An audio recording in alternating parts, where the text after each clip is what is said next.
Boy, with that introduction, I feel like I'm back at FDIC at the opening ceremony. It gets you going. For all of you out there, welcome again to our show, Straight Talk. We got a guest, John Velez, out of Texas, that Rob's going to introduce in a second. But my name is Dan DeGryse. Rob and I took, I think, December off. I don't know if we had to or it was forced, but either way, something came up. But we're here now, and welcome to Straight Talk. Rob, where are you at? What are you doing? How many plates do you have in the air? I am on Pensacola Beach, Florida, and I'm at a conference, and I'm helping run the conference. So I'm a plate spinner. I'm a plate spinner this week, and I'm spinning as fast as I can. So, but yeah, it was January, Dan, and we get paid so much that they couldn't afford us for January, so they pushed us to the April slot. And but yeah, it's good to see you, Danny. How you been? Yeah, I'm doing well. And I'll just say this out to fire engineering land is that you probably already all saw that we had a line of duty death in Chicago. I just shared with Rob and John. I mean, everybody's unfortunately experienced that. We have had, and I spent 30 years in a job, and since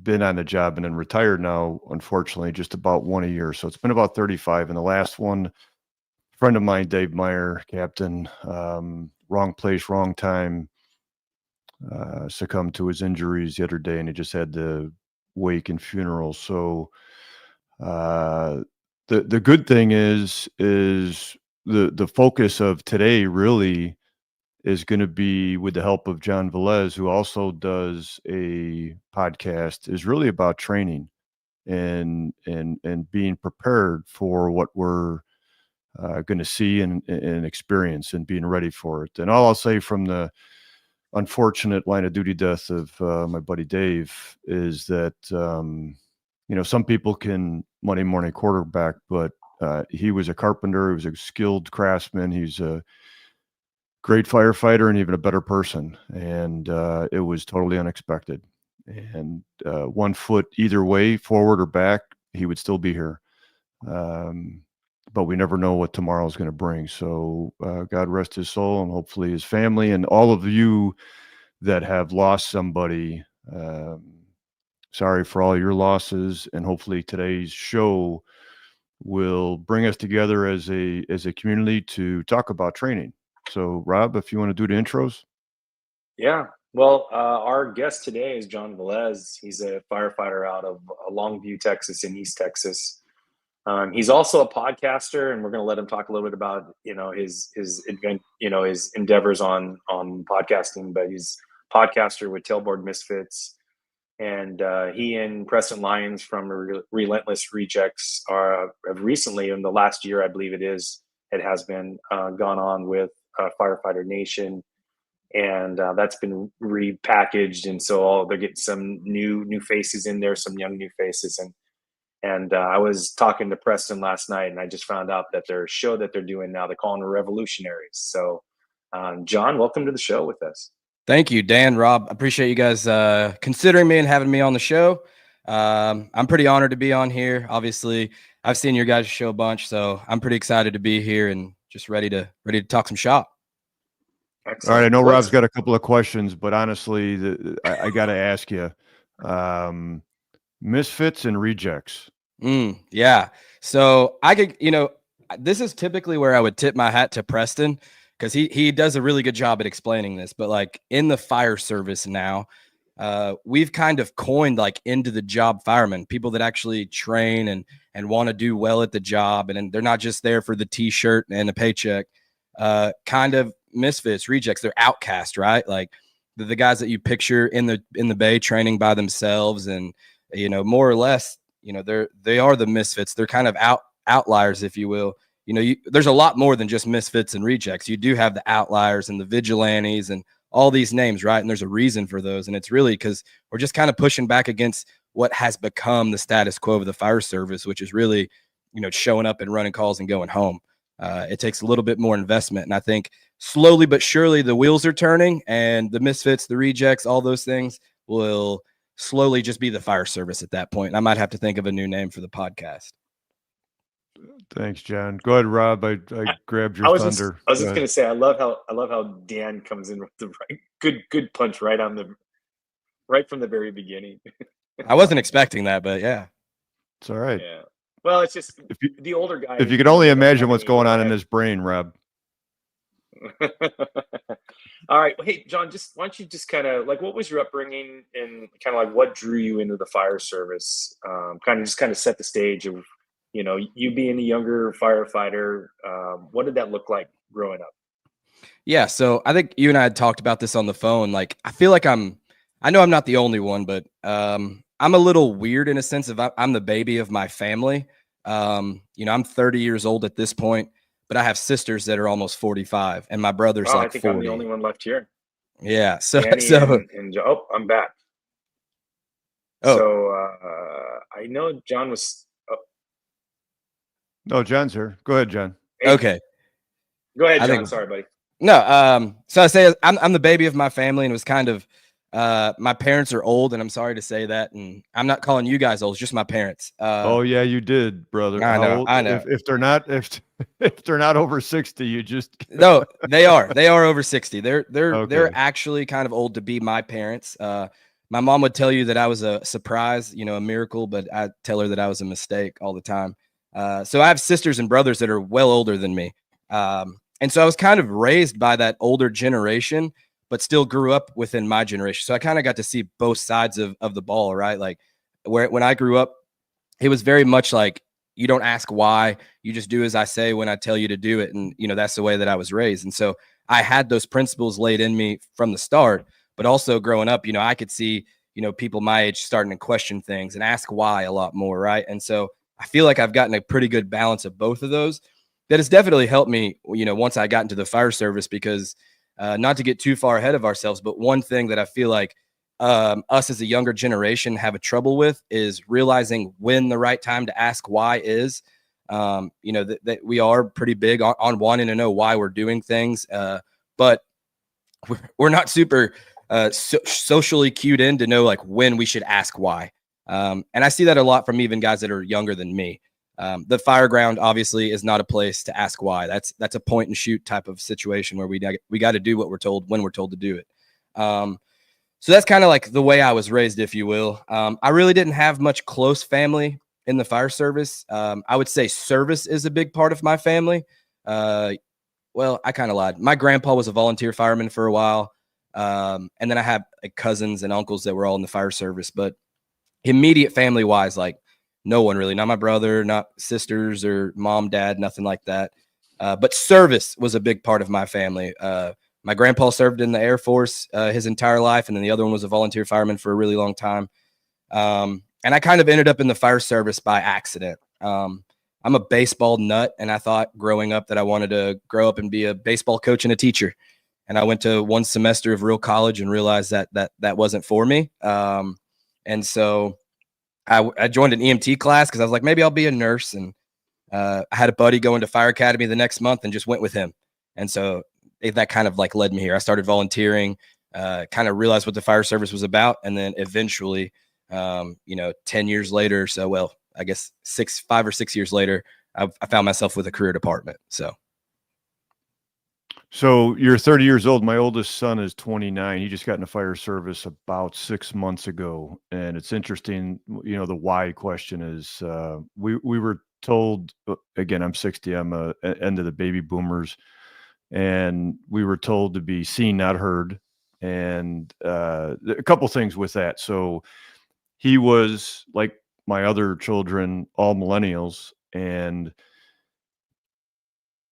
from my understanding is when somebody says, oh, you're a millennial, that means something different than being a person, almost, in a sense. And I don't want to be negative, and I'm not saying necessarily I'm saying that, but it's from the millennial generation. I wasn't a generational person, but I've come to learn it over time to understand the next generation, even now the Gen Zs. And the next one is going to be the Generation Alpha, which God help you guys that you're going to have to deal with. But anyhow, so with that said, as my son has gone into the fire service, I'm like, so I've modeled something for him, but I've also sometimes stymied his why question. I'm like, can you just listen and watch? But I also have come to learn through my 4 kids and the millennial generation, as I was moved up the ranks and came on, we had a tendency, us older generation, to stymie that, which I don't think is good. I think I learned towards the later part of my position as a chief officer to invite that, to open that conversation at roll call, to open that conversation and ask the younger generation, where when I came on, I sat there and listened. I don't think I had a voice for probably the better part of 10 years, which I don't think is the way it should be. What is a good mix of all that? So, and so when I say, John, you're a millennial, I don't mean that as in a derogatory statement or thing. How do you absorb that when somebody says, "Oh, you're a millennial"? And do they? In my area, not really. I mean, Okay. I would say that like the issues that you were talking about, like the scene, like we're all seeing that, I think, in the fire service. And a lot of it has to do with what we're doing right now is social media, right? Especially millennials. Like I remember growing up and you still had to wait and make sure no one was on the internet to use the regular phone. But for the majority of my teenage years, like I had a cell phone in my hand and I had Twitter and Facebook or whatever it's called at this point. And that gives people a voice. So they've spent the first 18, 19, 21 years of their life being able to express themselves and put whatever they want to out on the internet with almost zero repercussions. And now that's a great point. No, go ahead. That's a great point. Well, now, they get in the fire service and right, like and I say it all the time on my podcast because I sucked at it when I was brand new, but like the golden rule of being a rookie is like, shut up and listen. And they're just totally not used to that. They're used to, being able to insert their opinion and comment on a post or whatever the case may be. So I think that's a big deal with it. But, as far as like derogatory, if you will, I don't really face much of it. Like no one's talking smack to me, calling me a millennial. But when it comes down to like just the generational stuff, it's just like, I always hear the conversation, like, and this is more probably a question for you guys. Sorry, that's just my nature. Is like, was this same conversation being had about y'all's generation coming up in the fire service by the generation before that? And I've always been curious of that because now, like, it is a hot topic in the fire service, the new generation and all this stuff. So I always wonder that, like, was the generation before the generation that's kind of teaching us and showing us the ropes the same way towards them?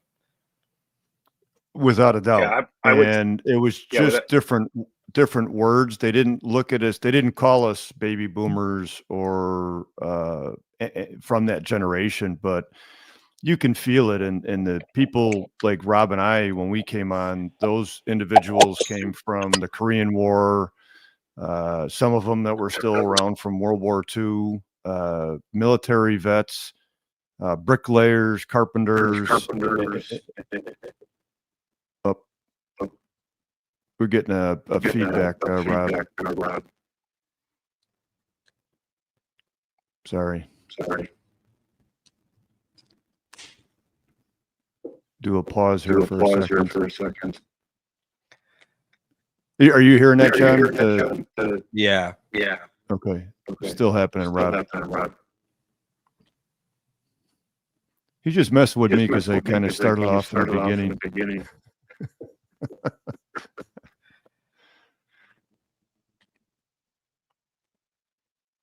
How about now, Rob? Okay, that's better, right? Right, John? Yeah, that's good. Yeah. So what we ended up having was there was a lot of people that, like, my dad was in the Korean War and Chicago police, and he wanted us to go to college. So those of us that didn't go in the military went into college. So then when we came out and got in the fire service, we were the college boys, right? And regardless if you played sports, which all of us did, because when we took the test, there were 45,000 people that took it, and only the top 2% got in. But that didn't matter. We were identified as the college boys. How about you, Rob? Yeah, I apologize for all that. I'm struggling with my Wi-Fi here, and so I've just switched over to my phone. But generational thing, I can't remember who was quoted, but there's a quote that's out there. It's talking about how the younger generation isn't doing something, and they don't know how to do this, they don't know how to do that. And then when you look at the quote, it actually happened in Roman times. And it just goes to show that every generation, when passing on to the next generation, while Dan's on the back end of the baby boomers, I consider myself on the back end as well. I wasn't, but how I was raised by my parents, the type of people my parents were, really shaped who I was. And what we have to remember is that generation is the one that's shaping the next generation going forward. And so when we start, my generation raised the millennials. My kid's a millennial. And so we're like, well, these millennials have problems and they're not this way. I'm like, well, guess who raised them? The ones who are complaining about them. And so I don't know that I feel like as an ex-gen that I was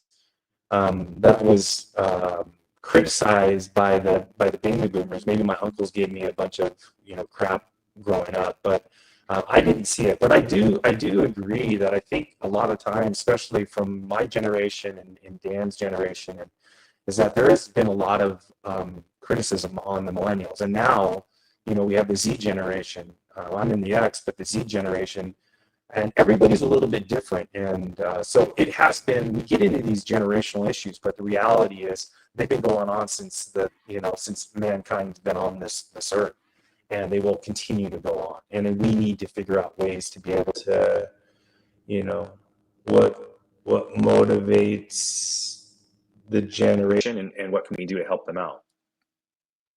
You should be on our end right now, Rob, because your voice has changed like 32 times. Sorry. John's doing a great, but my son, who has, struggles, we both all struggle paying attention. I'm like, okay, what's Rob's voice going to be now? What I'd also say too, John, thanks for offering that, Rob, is that we got a big city in Chicago. So we got the north and south side, right? The dividing line, Madison Avenue, but there's also the west side. Could also be the far east side or the northwest side. And depending on, we have 97 firehouses. So depending on where you come and if you live in one area and go to another, people are eyeballing you.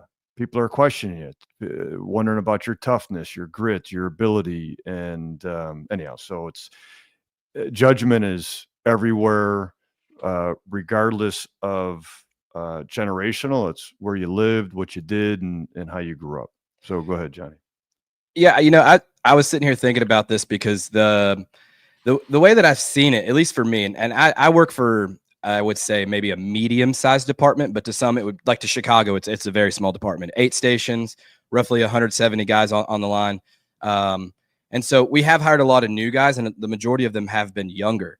And what I've realized is like there is this, and I think a lot of it's deals with like the way the news and society views like those particular millennials, if you can see what I'm saying.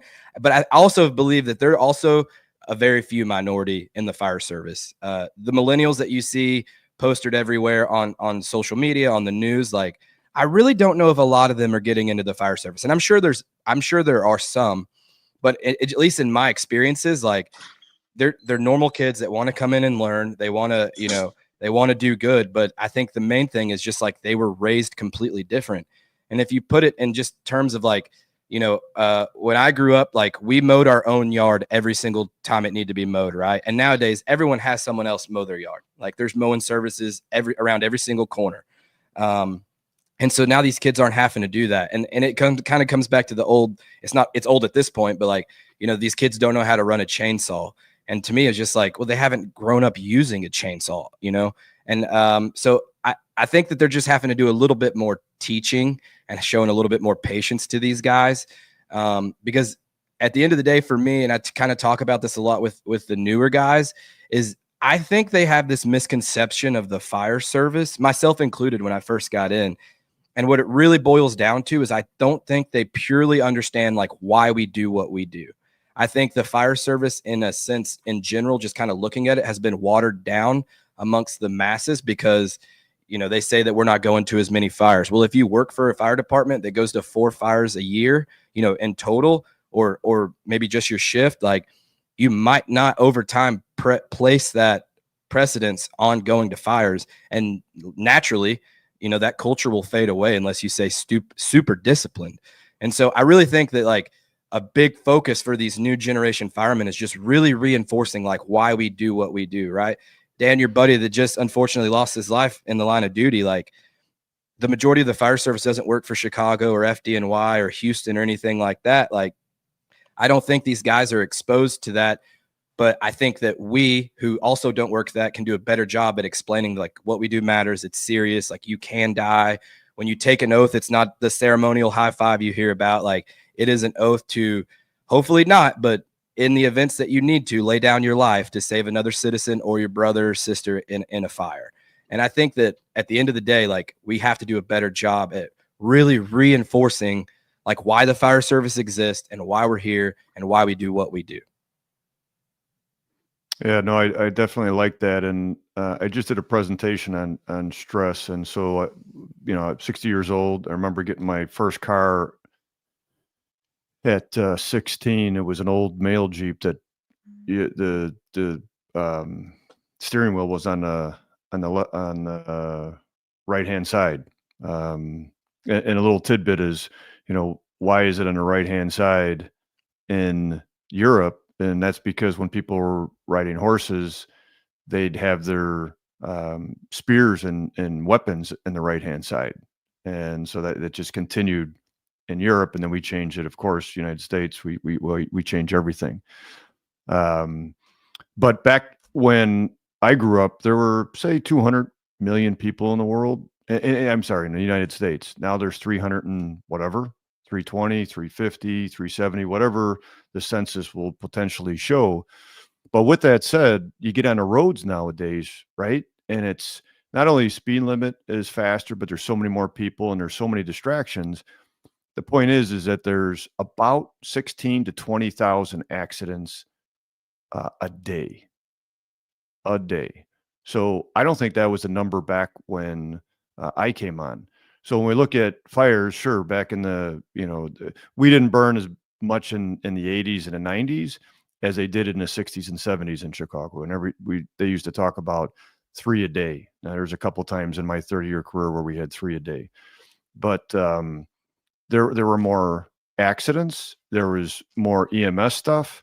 And now, right, and from you as a 30-year-old man training this current generation and hopefully the next, is things change, right? From trust construction and mental health to what's actually burning. And we didn't understand how bad it was to take our mask off during overhaul because we didn't think, all right, we're not getting exposed at a fire, but it was all that after effect smoke. And now when you go into a building, everything is plastic and tetrahydrocarbonol or whatever nasty stuff that you're inhaling or absorbing in your skin that's going to kill you more than what wood was going to do, the burning of wood back when I came on. Not trying to go off on a tangent, but we have to learn about what the current dangers are and teach about that. So with that said, what about your friends and coworkers and colleagues? What's their focus? So you mentioned another individual, what's his name, that Preston, that you do the tailboard or relentless rejects. What's the general consensus among your group? Because there's always that change in leadership. Are you currently a firefighter or do you get promoted? I mean, hope maybe eventually, but right now, yeah, I'm just a tailboard. Okay. It's not just, I mean, there's tens of thousands, if not millions of people would love to have your position. So I'm being not a leaving anytime firefighter soon. is huge, but I'm just saying in regards to leadership, it does, regardless of rank, what's the common discussion amongst your group? As far as like the leadership part goes, Anything really, the current state of the fire service, what needs to happen, what your group needs from the generation before. I think that is a very from my seat, it's a loaded question, and it's a very long conversation, but I think I can boil it down to a couple of things. And one, I think the fire service in general, and you could see it based off all the social media pages and all the guys that you could see on Instagram and stuff, is standards and accountability. I think across the board, like, we severely lack standards. I mean, we can make a quick parallel when it comes to paramedicine, right? And if a paramedic goes off of protocol and they mistreat someone, like, they will be reprimanded up until losing their license. Well, if you make a mistake on the fire ground, like, you're not getting that severe of a punishment, if anything at all. It might just be a pat on the butt and say, we'll get them next time. You know what I mean? Like, I feel like few and far between are actually holding fire companies accountable for missteps that they make on the fire ground, because just as much as a cardiac arrest in the EMS field is a pretty big call, like a house fire is the version of a cardiac arrest, the fire version of a cardiac arrest. And so if we make that mistake, we're not really getting held accountable there. And realistically speaking, besides the NFPA standards and some of the other standards that are out there, they're pretty like lax, and like, we can do things a lot better, and a lot of the guys are pushing to do things a lot quicker, right? I think it's one of the main NFPA standards is, like, you get a hose line in place, flowing this much water within this much time. And I don't know it verbatim, but let's just say it says 90 seconds, right? Well, there's guys doing it in 30. So if there's guys doing it in 30, why is, that not the standard? Because seconds matter and time matters. The other part of that is, like, we are starving for true, authentic leadership.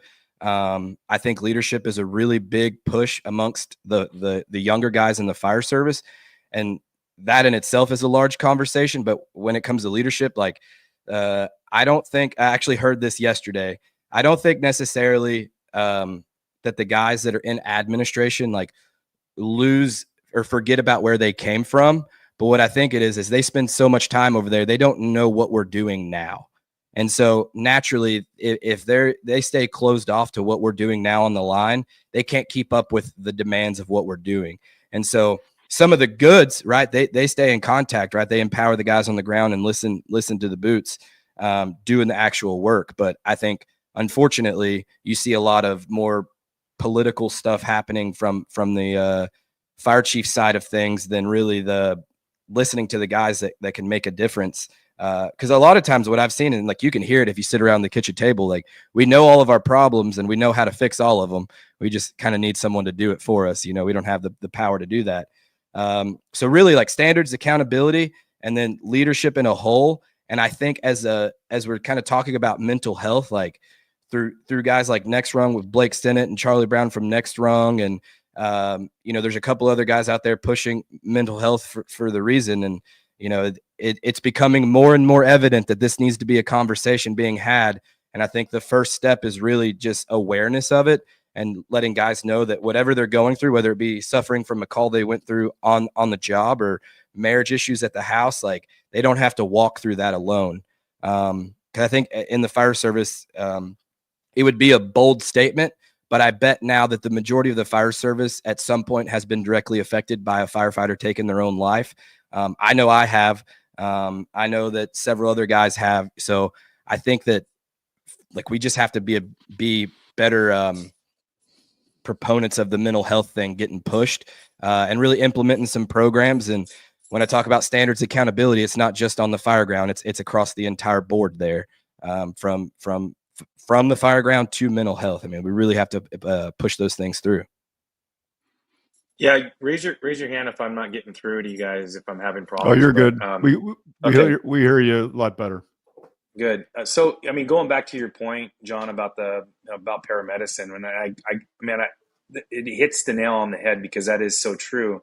I think the problem is, one, you had said that the political side of things. So, fire chiefs are in a political position, so they're many times are compromising integrity to hold that political position.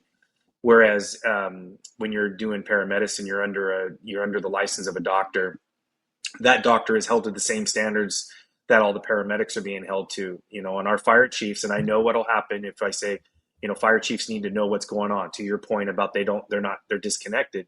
They'll say, I don't have the time in the day to be able to do both of those things. But that's where you start to see the difference. Why, when doctors have paramedics working under their license, they have a lot of control over when they're doing things wrong. In the American Fire Service, we don't do that. Our accountability is lacking. I completely agree there, and some of that is because they're in that political position. They don't have the ability to be able to do it.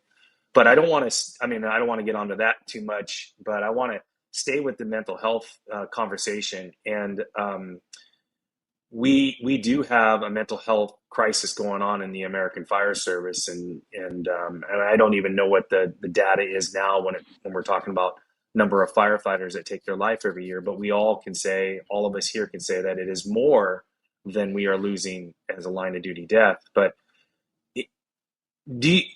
like when I came in, our peer support was just basically your brothers and some sisters that were sitting around the table. And we, for some reason, have lost our ability to connect as individuals.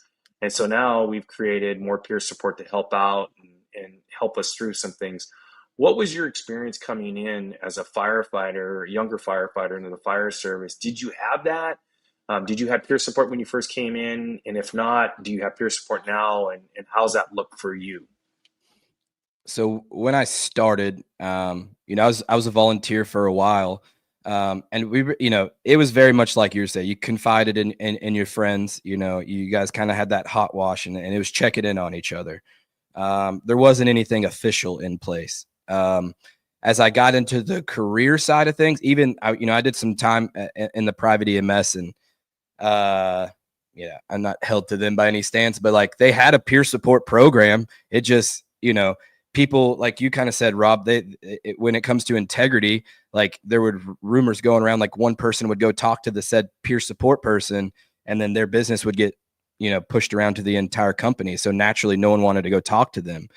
And I'm sure that happens in the fire service as well. But currently my department does have a peer support team. And I know that they, utilize it and they have guys that go to training for it, but I don't know that we as a fire department are using it to its fullest capacity. And I've tried to think about that and where the hang up is. And I think a lot of it, and myself included, is pride in a sense of like, I don't need to go talk to anybody. I don't need, that kind of help. And they do kind of stick to their crew. I've worked, several, difficult calls, and the route that it kind of goes is still the traditional way of like, hey, we're going to hot wash this in the back of the bay or the front bumper or whatever the case is. And you continuously checking in on guys. But I think peer support is slowly picking up, traction, at least in my area. I know other areas are very, they're a well-oiled machine at this point, and they're utilized and they're successful because they work with different programs and stuff like that. And I don't know them off the top of my head, but that was kind of my experience with it. And like I said, now we do have a peer support team. And I just don't think that it's nothing on the support team itself. I think it says a lot about us as firemen and really not utilizing them when really they could offer some really good services. Yeah. How is it viewed? Is the perspective favorable or less than favorable? Yeah. It's probably less than favorable. I don't know anyone that's just jumping at the bits to utilize the peer support team. And like I said, I don't think that's anything on the peer support team. I think that's everything on us as firemen, not being willing to go and take that step. Okay. And with that said, you said something earlier and Rob asked you a question, like when you came on, I think the comment you had mentioned is that the fire service was not exactly what you perceived before you came on? Expand on that a little bit. I think it has a lot to do with like one of the main things that I was drawn to when it comes to the fire service, because like I said, I didn't have any like super close direct connections to a fireman. Like I had cousins and uncles like that, and they were in the fire service, but never had any intentional conversations with them about their job or anything. But you just hear, right? You hear about the brotherhood, and you think about the union picnics and union hall get-togethers and stuff like that. And when I got in, it wasn't really like that at all. And it wasn't with the department that I'm in now, but I still had what I would consider brothers, but they were my brother at work, and we really didn't talk much outside of work besides a few of them. And I starve for something like that. And luckily at this point in my career, I have found that group of people that, if I was a normal person, not in the fire service, I would say that we do life with. It's just a couple dudes that their kids are my kids are their kids, and our wives are getting together, off when we're on duty, and they get together for dinner and let the kids play, and we go to each other's kids' ball games, and that's what I starve for. And I get that people are busy at this point in life, right? Myself included. But I really think it takes intentionality to build relationships and have those relationships with people. And I just don't know that many people are really willing to put themselves out there to have that type of relationship with people. Because at the end of the day, like the brotherhood, in my opinion, is not dead, but it can be a lot stronger if we're intentional about it.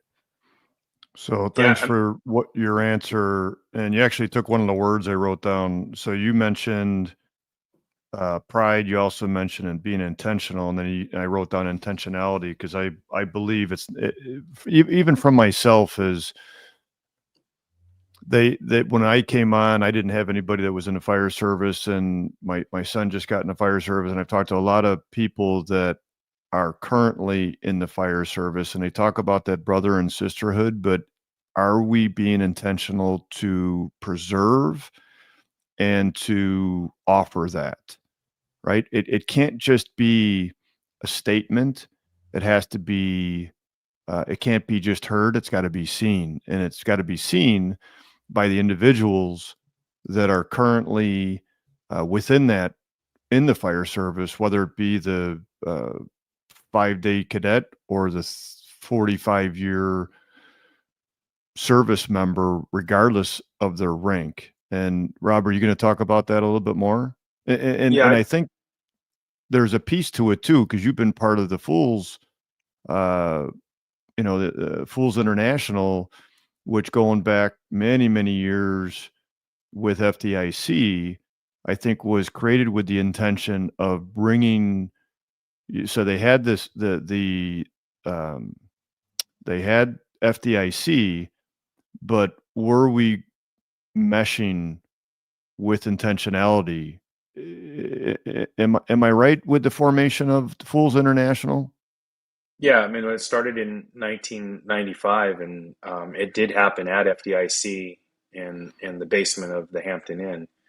And I would say it had a lot to do with it's a group of like-minded firefighters that were interested in the job, but wanted a true brother and sisterhood.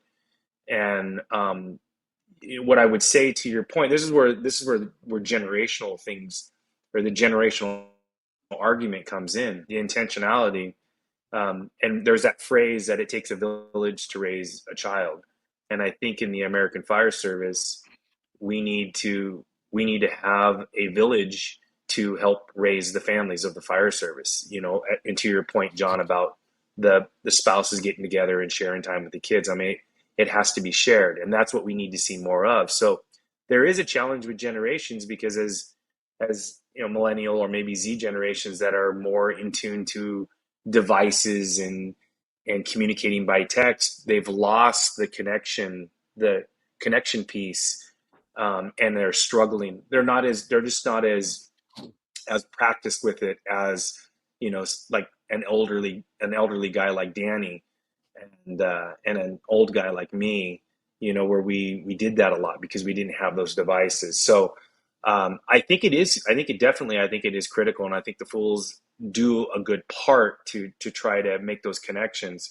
Other than, do you guys have that type of connection, outside the job or in some type of community, in your organization or in your area that helps with the connectiveness? We have a couple. We have like a Fools chapter in my area, and I think that's a very cultural thing. We have a lot of plugged into the job firemen in my area, but unfortunately, I just don't think that the train has started rolling very hard yet. I feel like it's coming, thanks to what we're doing right now and just the spread of information. At my department, what was awesome, and honestly, it picked up a lot of steam really quickly. And then it kind of just slacked off. People get busy, and unfortunately, I don't think there's any way around that. But once again, it just intentionality is.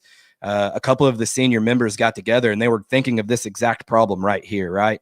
I've always said, if you want to see the brotherhood in full effect, let someone get sick, let someone unfortunately die, or let someone get hurt. But why can that not be the case every single day? I always try to tell some of the new guys is like, whenever you do take the oath, you're not just, pledging to go save or take care of the citizens. Like, that's also your brother or your sister right beside you. You intentionally put yourself from the top of the totem pole down to the bottom for a reason. And your job now is to serve others. And that's not just the community. But they developed a program, I guess, if you will. And what they called it was Pin Down Leadership, which I loved the name of it. Some really smart guy made that name up. We get a 5-year pin. And so from 5 years down, you were involved in this, organization, this group, if you will. And it wasn't formal at all. And I hope I don't get anybody in trouble telling this story. But what we did is we tried, like, everyone that was 5 years and below, you were part of the group. And we had some senior members that kind of ran the group. And what we tried to do is every month we would alternate shifts and just try to get everybody together. Sometimes it was just the guys. And what I loved to see is that when it was just the guys, it was a lot of preaching to the younger guys and reinforcing why we do what we do. But there was also time made to bring your families. Hey, let's just have a cookout. Let the kids go swim and we'll hang out. And that got me going. I tried to make every single one of them because, like I said, that's what I starve for. And you could kind of see in these guys that maybe weren't raised in that sense or were just didn't really know about that. Like, they'd light up in that area, getting to see guys that were, maybe their idol or mentor or, just someone that they looked up to in the fire department in normal clothes, hanging out with their family, seeing how they're a husband, seeing how they're a father. And they got to see that part of them. And I think that made a big difference. But that's kind of what we have, in our area. I would, just like what I said when I'm first coming on, and like, I spend a lot of time with the spouses here at the conference and talking to them and talking about how important tribes are, their own tribe as a spouse, their own tribe as knowing the members on, your husband or your wife's crew and having the connections to them and how that basically creating that community effect, that it really does help for the firefighter, for their firefighter and dealing with some of these things. And the other thing that, like the generational thing that I brought up, I mean, there's one good thing about your younger generation that, the millennials and the Z is like your way of being able to connect with the generations now through social media and through, podcasting and everything. I will tell you, and this is no shot on Danny and no criticism to myself, is like, this doesn't come easy for us older guys, and to figure these things out with a little bit of practice. Dan ended up buying a mic stand and a good mic and everything. And he's killing it as a podcast, but your guys' ability, your generation's ability to connect, you guys now have the platform, you have the position, and now, to communicate good information about bringing back the community, bringing back brother and sisterhood and making it something bigger than just, hey man, somebody got sick, somebody died, somebody got hurt. It's like, we need to do more of this, because I will tell you that my generation didn't do that very well when I came in the fire service. And I don't know that it was modeled in my area. It was modeled as well. And we are, through the Fools and through other organizations, we are getting better at it. Yeah, no, I completely agree with you. The wive aspect of it, like, you know, where I live now, me and my wife had no connections to. Like, we made friends over time. We've been here for 6 years at this point, but you know, she's from Eastern Oklahoma and I'm from a little further west of where I live now. And we came here with no friends. And we really did not have that community until, honestly, people were more intentional with me than I was with them. You know, that says a lot about them. But now, like I mentioned, like, we have this core group of friends that luckily, you know, she gets to do life with and share with them. And, you know, when it comes to the other wives in the group, my wife's a little different because she used to work on an ambulance. So she almost welcomes some of the hard conversations, you know, because she doesn't do that stuff anymore. But she's able to just, like, I don't want to say mentor, but maybe even mentor some of the other wives that don't quite understand why their husband came home a little quiet or whatever, you know, and she may be able to speak a little, you know, life into them and just let them know, like, hey, they'll come around. And, you know, unfortunately, my wife and I have walked through some pretty, you know, tough calls that I've been on. And, you know, I've walked through some pretty tough calls with her that she had been on. And so we've kind of been able to learn the ropes of recognizing, at this point, just mine, you know, shortcomings when I have, you know, been exposed to something that's just completely not normal to a human being. And she's able to really, you know, pry that out of me. And I think the biggest thing right there is just communication and talk. So I got a question in a sense of, and I need to understand it because, again, like I told you, I got 4 kids that do a lot of social media stuff. And I remember back when my kids were younger and one of my children came up to me and said, "Hey, Dad, I got 11 friends." I go, "No, you don't. You don't have 11 friends." I don't even know what he was talking about. I said, he was like 5 years old. And I said, "You know, like 3 people around the neighborhood." And that's when I got introduced to social media and says, "No, I got 11 friends that like me," or whatever you do on Facebook or Instagram and whatever it is. And I'm like, "Oh, okay, that makes sense." So connections. But I think there's a big difference, right? Followers, between connections and friends. My wife and I just had this conversation, and I could think back to coming on the job, and you know this as well, is that you have to do certain things to really be included in that circle, that tribe. And well, I guess now at 60 and being 5 years retired, I'd hate to see, and I know Chief Rhodes doesn't want this to happen, or maybe we're seeing it happen, is circles and separations of generations. Is how do we combine it all? And I'm going to get to a question, but I'm just trying to describe what I'm thinking of as you're talking. Is from an intentionality standpoint, there was a part that I wanted the younger group to understand what the older generation had done has done to get to where we're at. But there's also the other side of it is, and you mentioned it from a leadership standpoint. I wanted to know what you meant by this. Is from a leadership standpoint, it doesn't matter, again, whether or not somebody has a year on or 50 years. There's a lot of barn bosses that never decided to promote, that are the leaders and the people that make things happen at the firehouse. So from a leadership standpoint, bridge the gaps from above and below. You mentioned standards, accountability, leadership, and mental health. So I appreciate that. But what does your group see that needs to happen? And I have a thought, but I want to ask you, because you're on social media and a couple different podcasts and so forth. But what does your group need to see to keep us together, united as a so-called brother and sisterhood? Yeah, no, that's a great question. And unfortunately, early into my career, I failed at this a lot because If you didn't see things my way, if you didn't think about fighting fire the way I thought about it, if you didn't think that, we should be operating in the way I felt like we should be operating or what I held to be true, then I'm not going to talk to you, and I wrote you off, right? And what I've realized and had kind of thought about that is like when it comes to leadership, right? Leadership is influence. And I always asked myself this is like when I'm talking to an older fireman, like you said, regardless of rank, and they tell me, just use an example, that they believe hardcore in fog nozzles and transitional attacks, which is almost drastically different from what I believe in at this point. Not saying that there's not a time and place for it, but when they hear me say that I don't do that, I don't agree with that. Like, what are they hearing? Because I think perception is a big part of it. And really what they're hearing, let's just picture a 30-year guy. They're picturing a 2-year guy, a 4-year guy, a 5-year guy, heck, a 10-year guy telling them that for 30 years they did it the wrong way. That's what they're hearing.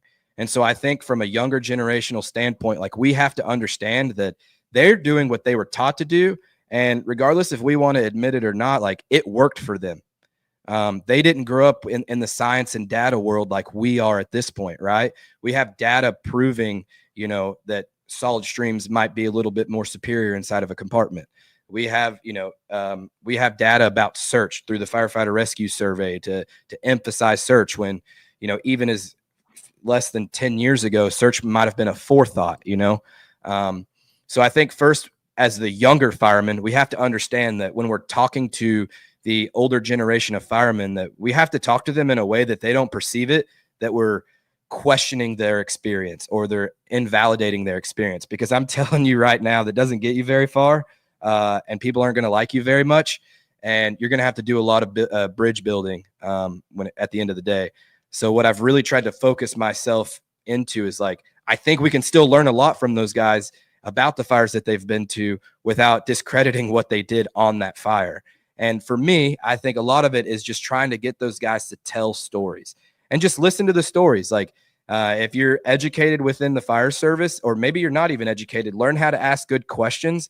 And when they say something that you don't agree with, or you thought might be the wrong call, you can ask them like, what did you guys see to make you make that call? Something different than saying, well, why'd you do that? With that kind of tone and intent. Like, try to figure out how to ask good questions to those guys and really just rope them in, because I promise you, every older fireman will love to tell you about the fires that they went to back in their heyday. Just get them to talk. The second thing is like, man, and this part's really hard to do for a lot of guys that are super into the job and go to conferences and classes and are learning from guys that are the best in the nation, is just humble yourself. Like, just because the FDNY doesn't mean it's going to work in your 2-station department, man. Like, just because Houston Fire does this doesn't mean that we have to. Like, it's okay to learn those things and know those things. And there might be a time and place to try to implement maybe all of it, but some of it. But you don't have to force that down these guys' throats. You're not trying to waterboard them with information. I think that there's a conversation to be had about the generation that I grew up in, and even the one after me, or that's coming after me, about instant gratification, right? I can post something on Instagram right now, and within 30 seconds, I can see a little like pop up on there. I can get on my phone and order something on Amazon, and tomorrow it'll be on my front door. The fire service is not like that. And I think a lot of people are going to have to learn that the hard way, including myself. It is a very much a long game to play. You can't come into a fire department that you perceive to be in shambles with the way they operate or their truck specs or whatever and fix it overnight, because that's how you tarnish your reputation and make a bad name for yourself. So really, I really do believe that it's a lot on us as the newer generation to not invalidate those guys that came before us and just understand that we really don't know anything. What's the quote? Like, education without experience is nothing more than theory. And a lot of us are operating on theory at this point. That doesn't mean that that's a bad thing, but there comes a time and a place where we have to rely on the experience of our department, of the guys that have been there, specifically with the way things are handled on the fire ground, and maybe even some personnel stuff as well. But as far as like the older generation, the main thing that I have seen is I personally believe that it has to change is we have to understand that new guys learn different. They just learn differently. They're not the kind of guys that you put in an 8-hour workshop or an 8-hour class and just toss out information. Like, you have to find ways to keep their attention, because at the end of the day, they spend the majority of their time scrolling through 6 to 10-second videos on Instagram and Facebook and TikTok, 30 seconds max before they're swiping up on it again. And so we have to find a way to put the nuts and bolts of the information in short, dense, sections to really keep their attention span, and really almost have that flip, or what's it called? The flip classroom approach, to where, hey, go watch this, and now we're just going to go do it. There might not be, you talk while we're doing it. And I think they can retain a lot of more information that way. Yeah, that's great information, and I see why Rob wanted you to be on the show. Mainly, we talk about behavioral health, but the two biggest reasons people called me at Local 2 for whether or not it was internal EAP or peer support, it was because of relationships at home and work-related issues. It was conflict at home or at work, and the old days of handling that is not the way we're supposed to do it now. And how they used to handle it back then. But a couple things that I know Rob's going to say something here is that in my tenure through 30 years, we learned how to do CPR 3 different times. And when we started in the 80s wasn't what we did in the 90s, and in the 2000s we did it again. I'm like, well, it didn't work. Well, no, we had to refine it, and so you gave a great example of evolution and mastering our craft at the current situation and understanding from the science what works.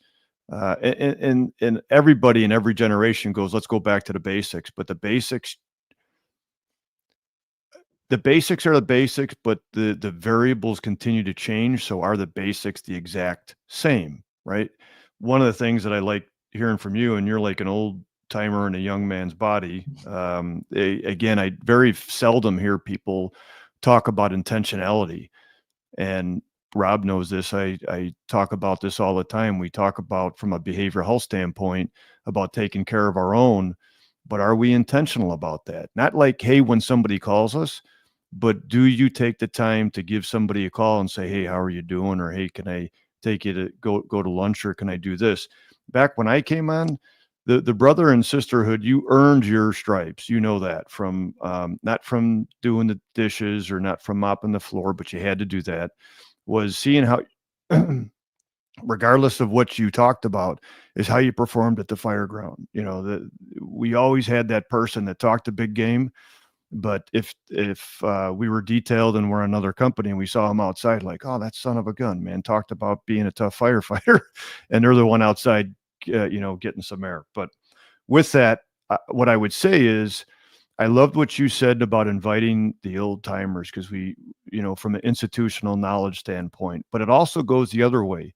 As I said, I used to do roll calls every single day, not because the department told me to do it, but because I wanted to get to know my personnel. And in my battalion, I had 55 people, 11 companies, 11 officers, and then including, EMS and 4 ambulances, which wasn't under my responsibility, but still ran in with them. Oh, how am I going to get to know them? Not just on their runs, but asking them, hey, how are you doing? What happened yesterday? Or what other jobs do you do? And get to know them. And what the best thing that happened to me in my young career, besides getting asked to go to the bar, which was the way it was, like, hey, Dan, you want to come for a drink? And, going for a drink was 7:30 in the morning. Sorry. Hopefully it's not necessarily all that way now, but being invited to that barn boss's house or to an event and being like, okay, I think I made it. Now I don't have to screw it up. Because of social media and all that stuff, maybe some of that, we have lost that. So from both ways, right? The older timer, regardless of rank, and the younger, invite that person to, it doesn't have to be the whole house, but I guess hopefully you follow my point, is that we have to invite not only the conversation, but to our area, to our home, to an event. And then you mentioned, and it made me think of my favorite one of my favorite movie, A Few Good Men, and one of my favorite quotes is, it's not asking or telling somebody something, it's you got to ask me nicely, right? So when people in different generations are asking why, we have in an older generation are like, you're questioning me. No, you're asking a question. And so a lot of times when people would ask me a question, I'm like, rather than saying, don't ever ask me why, just do it. I would turn around and go, well, you got to ask me nicely, and just reword it. Many times with my wife and I had great intent, but I didn't ask her nicely. So it goes both ways. Yeah, I love the quote that says this, and it could be applicable to the fire ground and teaching someone how to throw a ladder or handle hose or whatever it is, to why it's important to, check on your friends. But it says that people will give a lot for a what, but they'll give their life for a why. I can show you what to do when it comes to flowing water, and I can show you what to do when it comes to checking on your friends. But at the end of the day, if you don't understand why you're going to do this, it doesn't matter. They're not that level of commitment won't be there. So I think if everyone can just understand that, right? Like you think about the armed forces of the United States, like they'll give a lot for that. But once they understand that they're protecting the freedoms that we get to do right now to host a podcast, like they are willing to die for that. And I think that really just drives it home. If you can explain why we're doing things, why is it important to check on our friends? Well, because I don't want my friends going home and killing themselves. I don't want them to suffer. I don't want them to walk through things alone. Right. And once you can really, drive that point home, I think guys can really get on board with just pretty much whatever you want them to do. I don't know that I can say anymore. You guys did so well. I mean, Danny's always great with his words and his observations, and Dan's right. John, you are an old soul in a young body. So it's been great.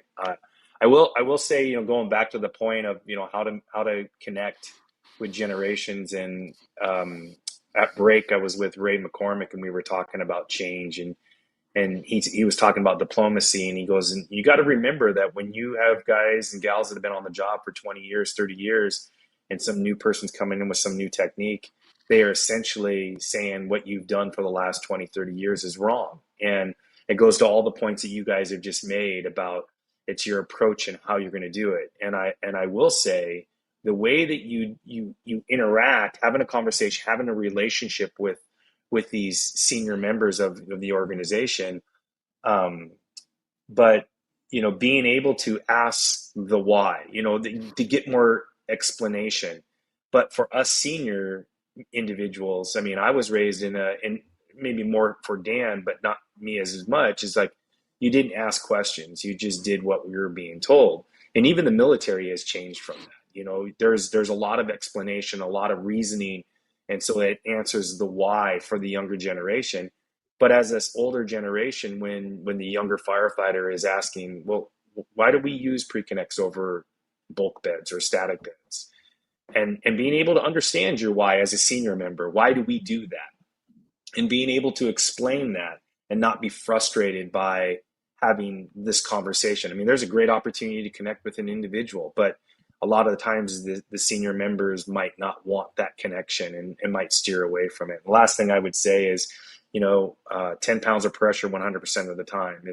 If you're seeing something that needs to change within the organization, you can't just come at it and change it, because sometimes it takes a lot to make that change, and it takes persistence, but you've got to be patient with making change. And Danny, I know you said there was 3 changes to CPR. There's actually the 4th one, high performance CPR.